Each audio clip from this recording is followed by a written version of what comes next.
بسم اللہ الرحمن الرحیم قال النبی صلی اللہ علیہ وسلم الدین کلہ ادب۔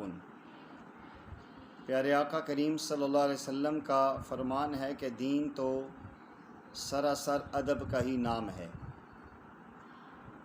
اس لیے کہا جاتا ہے کہ باادب با نصیب، بے ادب بے نصیب۔ جو انسان آداب کا خیال رکھتا ہے وہ اچھے نصیب والا ہوا کرتا ہے، اور جو بے ادبی کرتا ہے ہمیشہ وہ اللہ کی رحمتوں سے، نبی پاک صلی اللہ علیہ وسلم کی محبتوں سے محروم رہتا ہے۔ زندگی میں بہت سارے ایسے اعمال ہمیں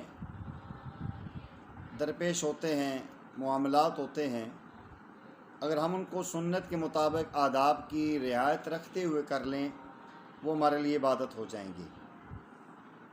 گھر میں ہم روزانہ کتنی بار داخل ہوتے ہیں، گھر سے کتنی مرتبہ ہم باہر نکلتے ہیں، اگر ہمارا گھر میں داخل ہونا اور گھر سے باہر نکلنا نبی پاک صلی اللہ علیہ وسلم کی سنت کے مطابق ہوگا تو ہمارے گھروں میں خیر ہوگی، ہمارے گھروں میں رحمت ہوگی، ہمارے گھروں میں اللہ اور اس کے رسول صلی اللہ علیہ وسلم کی اتباع اور سنت کی برکت سے نور ہوگا، خوشیاں ہوں گی، گھروں میں محبت اور پیار کی فضا بنے گی۔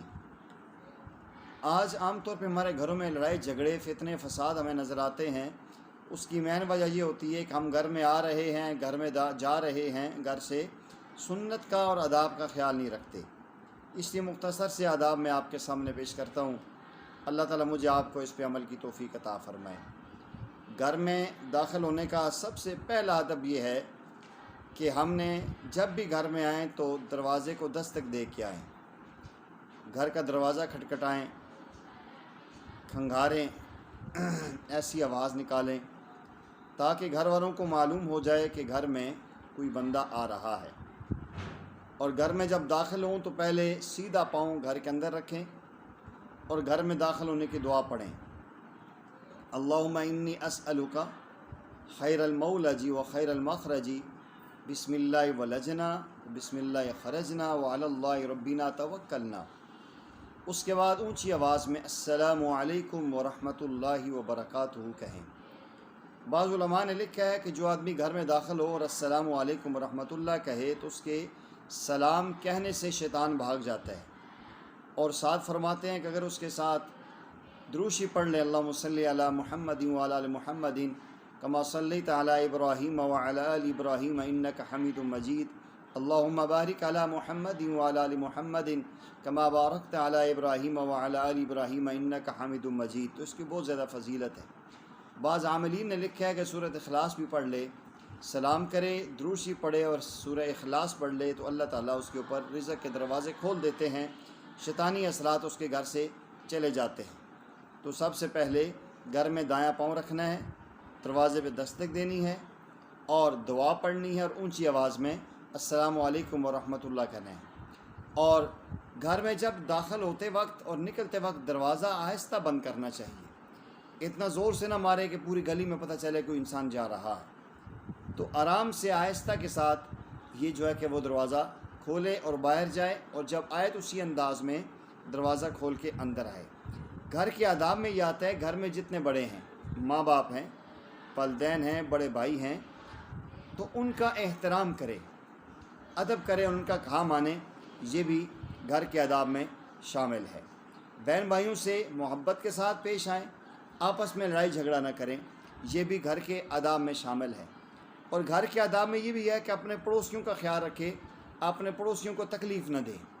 پیارے آقا کریم صلی اللہ علیہ وسلم نے فرمایا کہ جو انسان اللہ پر اور آخرت پر ایمان لاتا ہے اس کو چاہیے کہ اپنے پڑوسیوں کے ساتھ اچھا سلوک کرے۔ تو یہ اچھے پڑوسی کا مل جانا بھی اللہ جل جلالہ کی طرف سے بہت بڑی ایک نعمت ہوتی ہے، تو اپنے پڑوسیوں کا بھی خیال رکھنا ہے۔ اور گھر کے آداب کے اندر یہ آتا ہے گھر کے کام کاج میں بھی انسان کو حصہ لینا چاہیے، گھر کی صفائی ستھرائی میں انسان معاونت کرنی چاہیے، گھر میں گند نہیں پھیلانا چاہیے۔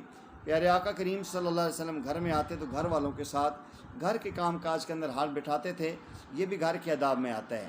چھوٹے بچوں کے لیے یہ ہے کہ گھر میں آئیں تو گھروں کی دیواروں پہ، گھروں کی الماریوں پہ نہ لکھیں۔ عام طور پہ دیواروں پہ لائنیں مارنا شروع کر دیتے ہیں، الماریوں پہ لکھنا شروع کر دیتے ہیں، تو یہ غلط ہے، ایسا نہیں ہونا چاہیے۔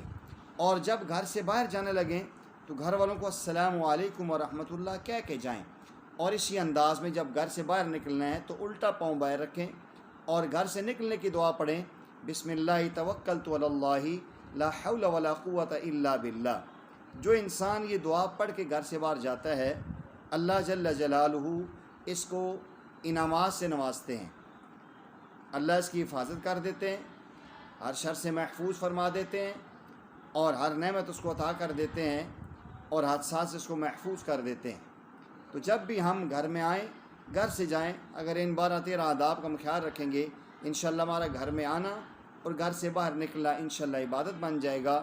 اللہ جل جلالہ مجھے آپ کو ان آداب پہ عمل کرتے ہوئے اپنے گھر والوں کو، اپنے دوست احباب کو بھی یہ آداب بتانے کی توفیق عطا فرمائے۔ وآخر دعوانا ان الحمد للہ رب العالمین۔